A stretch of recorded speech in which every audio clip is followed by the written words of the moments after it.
এই আগুনটা লাগানো হয়েছে আর কি। মানে কি তোমরা কি মনে করছো লাগাই দিছে? হ্যাঁ লাগাই দিছে এটা।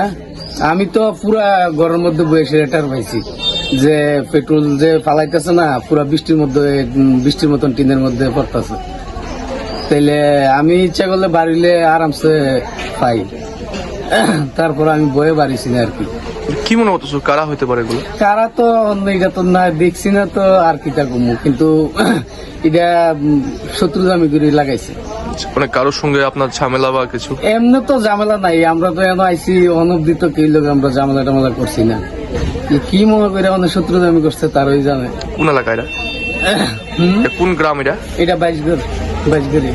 কি নাম আপনার? বিল্লাল মিয়া। কত বছর ধরে আপনি আছেন এই গ্রামে?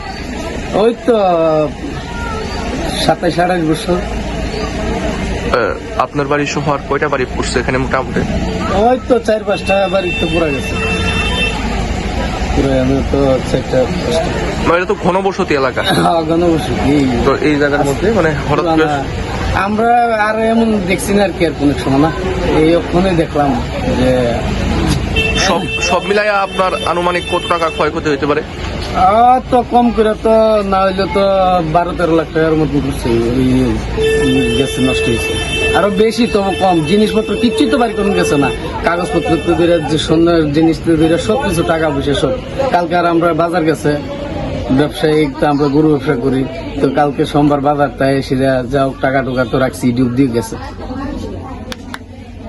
মানে মনে করতেছেন শত্রুতা আমি এইটা না হইলে তো আর এইভাবে 10 মিনিটের ভিতরে আর কারেন্টও নাই, তাহলে কিভাবে লাগবো? আমরা তো সবাই ঘুমাই রইছি।